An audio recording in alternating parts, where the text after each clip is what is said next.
Yeah. This is the Legacy League. Tell me what will your legacy be? Yeah.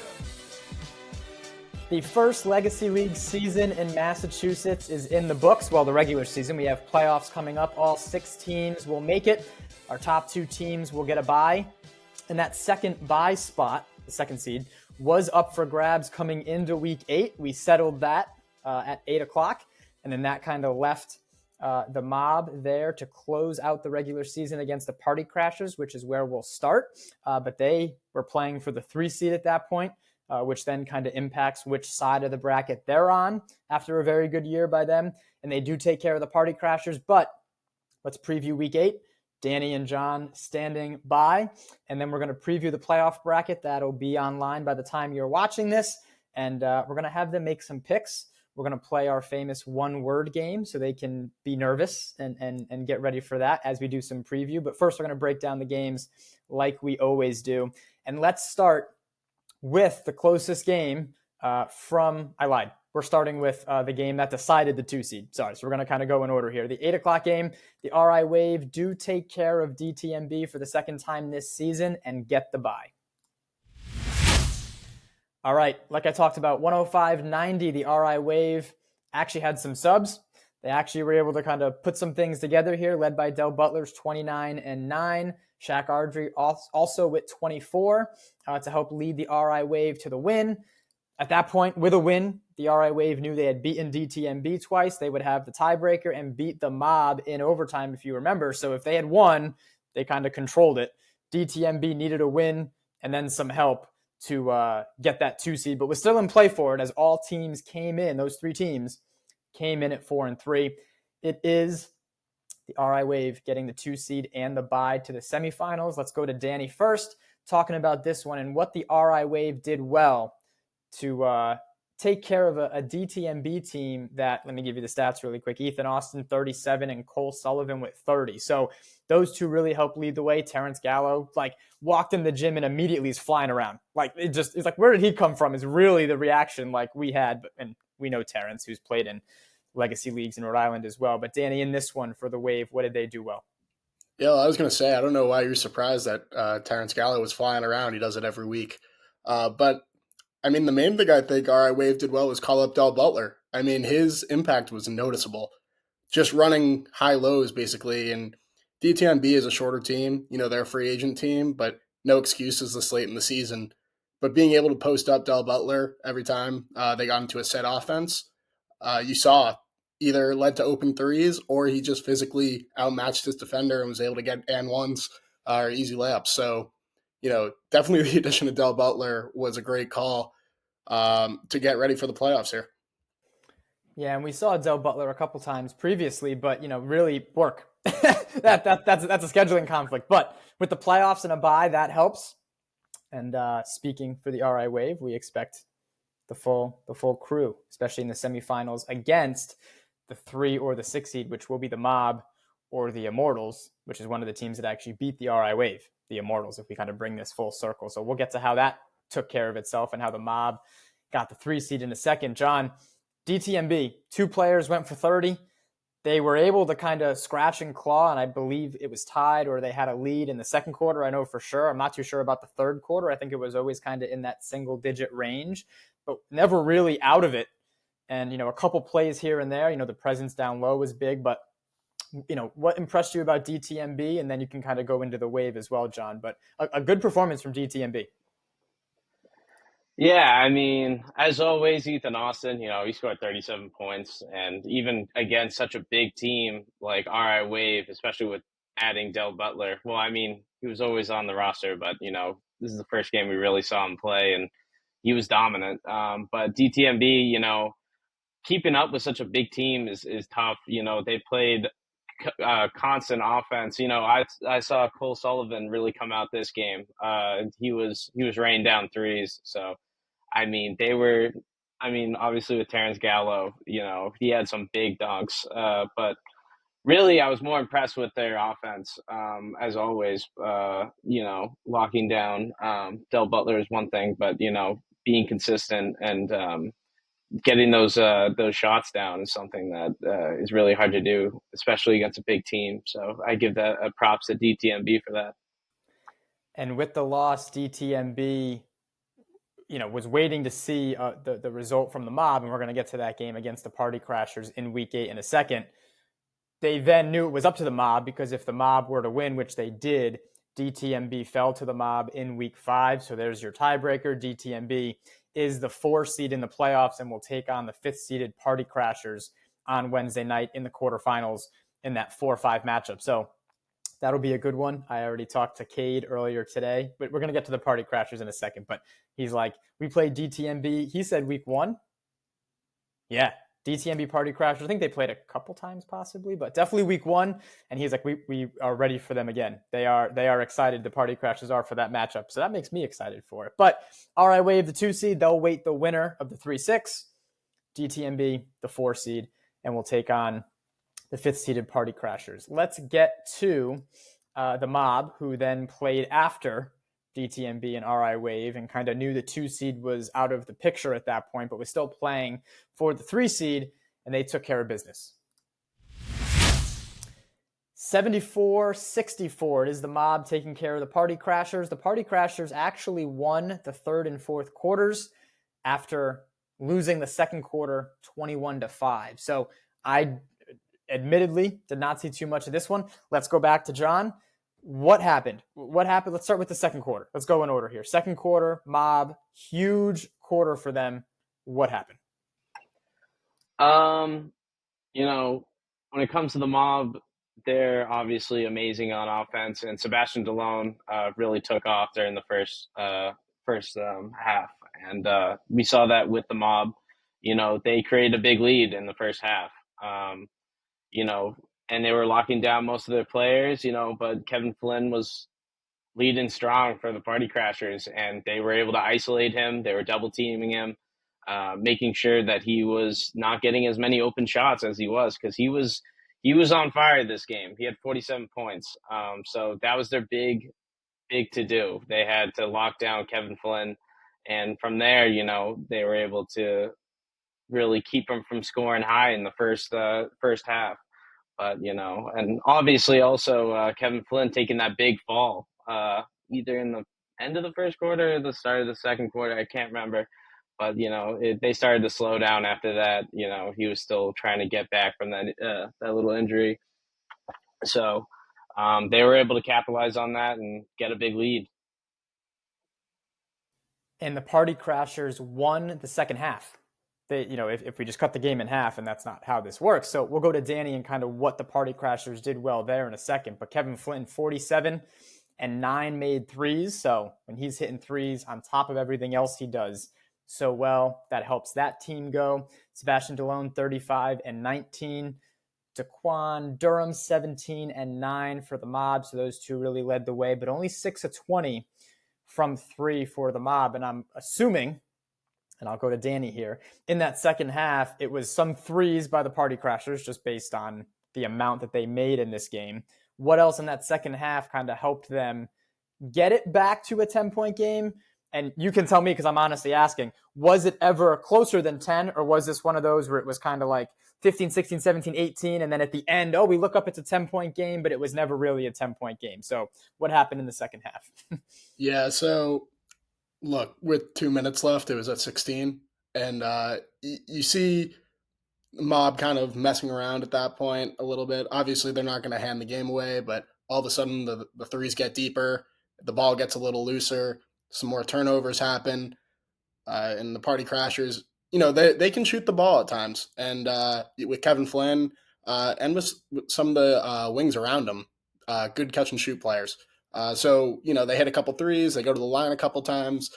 Clock stops when they get it under 15, and now we're looking at an 8-point game with 40 seconds left, and the Mob says, we're gonna make sure we solidify this win and get out of here. So it was never that close, except in the first quarter, where we did get a little bit of, is this going to be like one of those upset games? Kevin Flynn came out, as John was talking about, just guns a-blazing. And he really looked like he was going to carry this team through. He got hit with that, not cheap shot. he went in the lane and kind of got hit pretty physically and hit his head a little bit. Maybe the rim wasn't looking as clear. So, it was never that close except for that first quarter, but, maybe a little bit of a scare.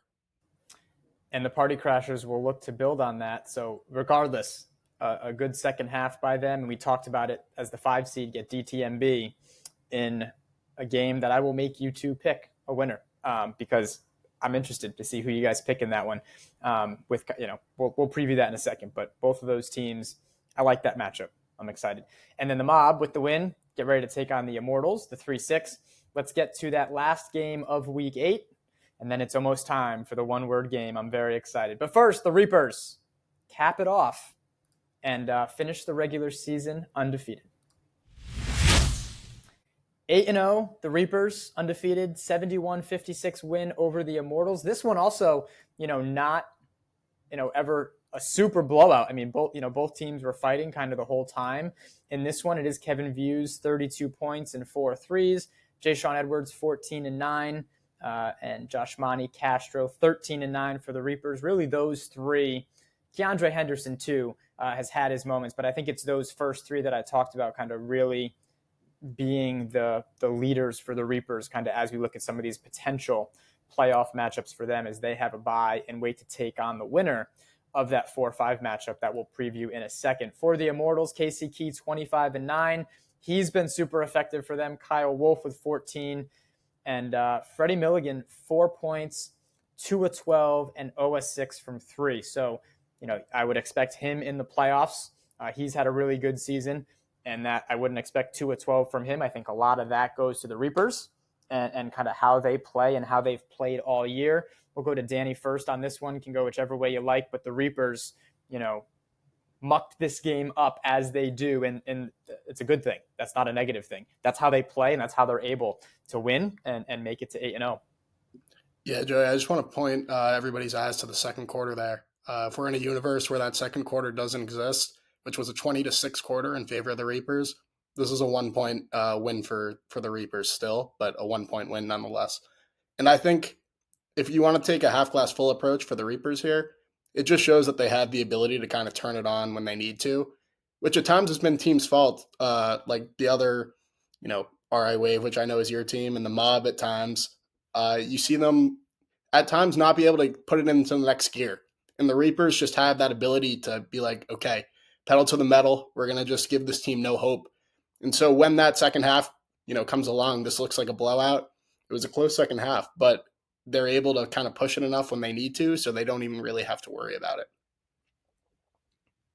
And yeah, I mean, that switch is a regular season thing, and we'll get to some of the playoff things in a second.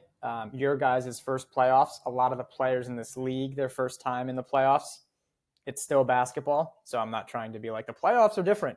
They're different. The game slows down.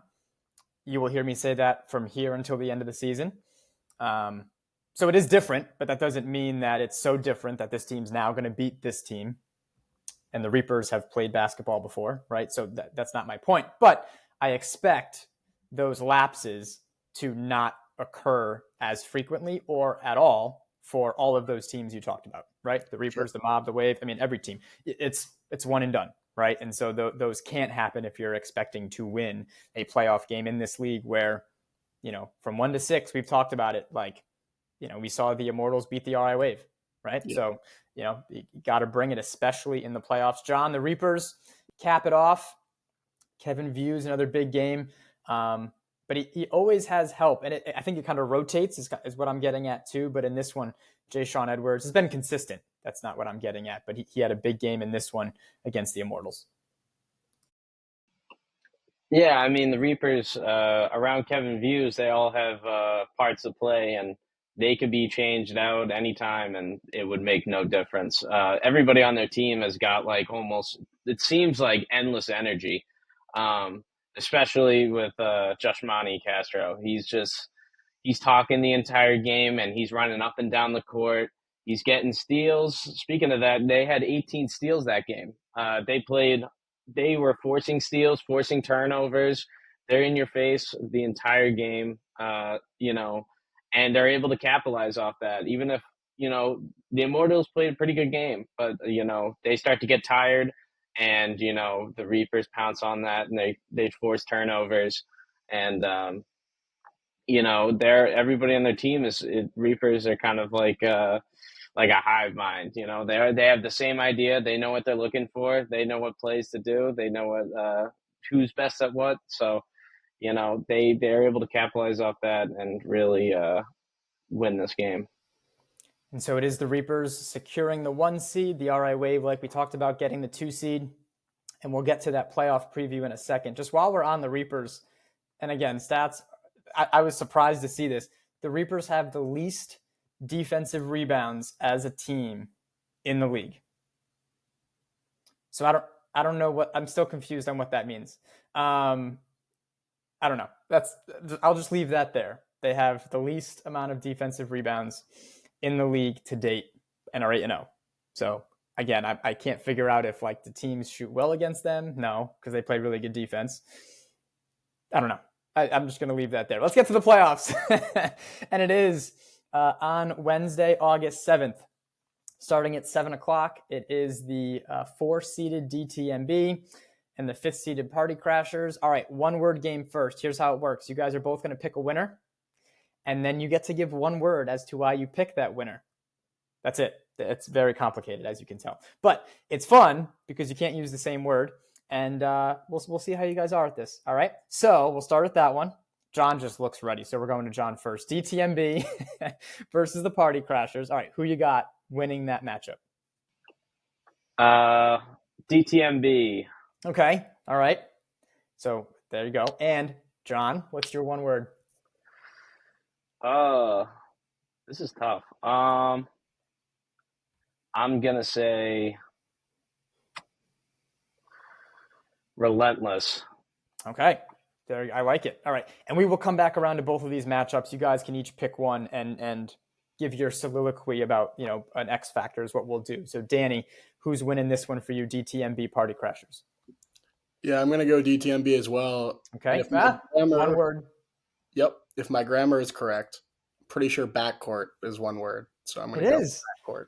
All right. And you guys haven't figured out the trick yet that you can hyphenate some things. You can't cheat. You can't do a full sentence. But if you wanted to hyphenate a word that maybe would not normally be hyphenated, I'm in. But backcourt. All right. And so we talked about it, right? And we'll split up the two matchups in a second. But Kevin Flynn nearly went for 50 in week 8. Ethan Austin seemingly going for north of 40 every week.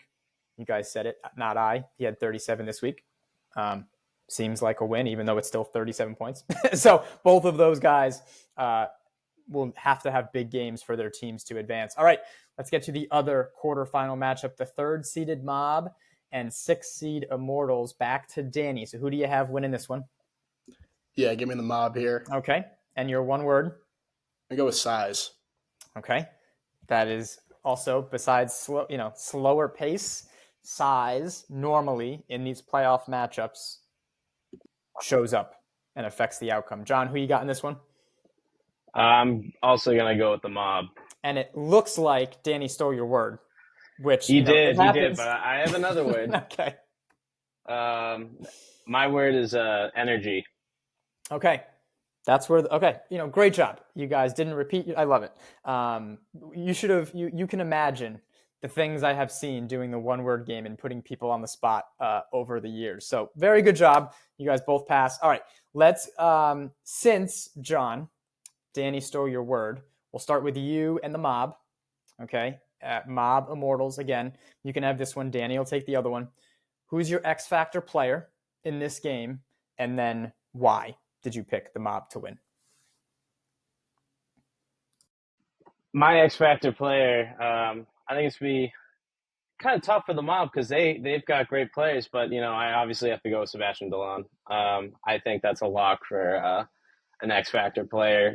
He took a week off and then he comes back going up against the Party Crashers.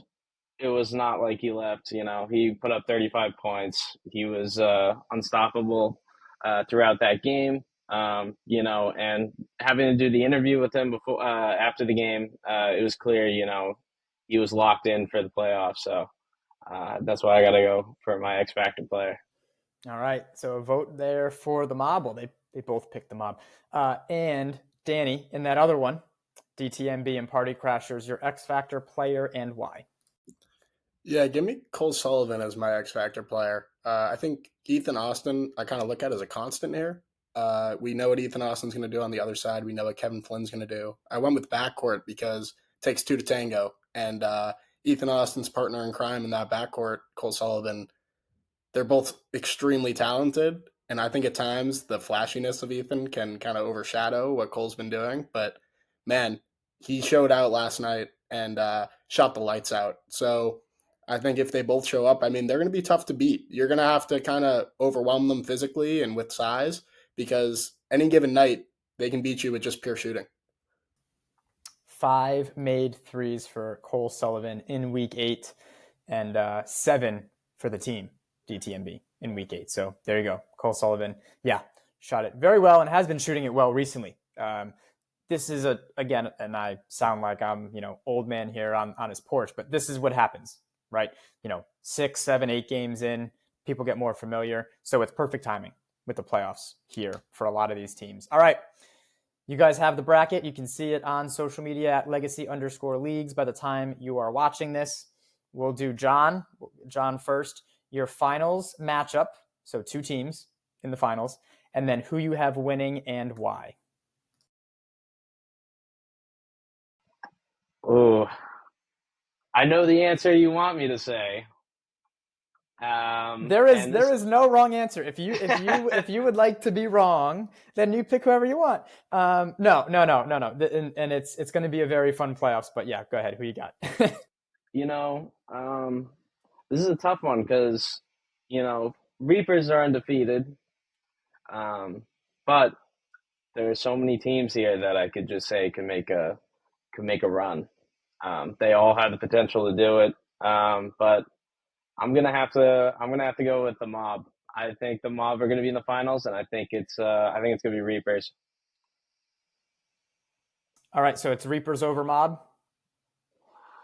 Yeah, I think it's gonna be Reapers over mob. All right, I just took 3 years off of John's life, making him pick. I'm so sorry. All right, Reapers over mob. All right, that it's over. The hard part is over, John. All right, Danny, who you got in your finals and why? All right, quick question. Is there reseeding in this bracket or is it just a straight bracket? Just a straight bracket. Just like March Madness. Yep. So the way you see it is the way it goes. That's tough because I wanted to say Mob RI Wave, but I have a feeling they're going to be facing off in the semis here. So definitely the Reapers are in the finals. I think it's going to be Reapers DTMB, and I just think the Reapers are just simply the better team.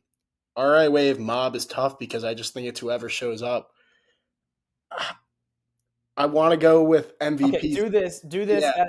The only way to do this, and so if John would like to change his pick, is fine. You have to assume both teams are fully there, and if there's other things that happen, that's fine. So assume everybody is there for every team is how you have to do this. Yeah. When I'm going back and forth between this, because I assume both teams are going to be there physically, but mentally, it's going to be whoever shows up is going to win. So the Wave is the more experienced team. The Mob has my personal MVP and Sebastian Delone. I just think the Wave are going to come to play, and I hate it even in March Madness to pick the 1 and 2 seed. I really want an upset, but I just think it's going to be Reaper's Wave. And honestly, I don't know. I hear the Wave talking for like 15 minutes after every game, like just game planning and getting ready for next week. And I just think that they just have the hunger for another championship. So I'm going to go Wave over Reapers, even though it's tough to see the Reapers falling. I just think that's just where my heart's at right now. So I'm going to go Wave as my pick. All right, and it can always change next week. So this is the good thing. We're not holding you to this, but we will mock you if you're terribly wrong.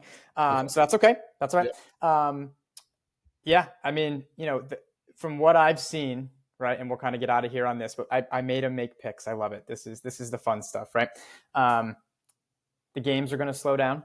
So that goes for Ethan Austin, as he knows. There's a lot less leakouts because you're doing other things, and he still is going to score other ways. I'm really not taking a shot at anybody, but like the game slows down, especially in the fourth quarter, all the way around. Defense picks up all the way around, and it's funky at the end of games. right? And so, the Reapers have been in a double overtime game. They've been in close games. The Mob was in, 2 overtime games, right? And, one was double overtime. So, like, being in those situations, when do you use the timeout? When do you start to foul?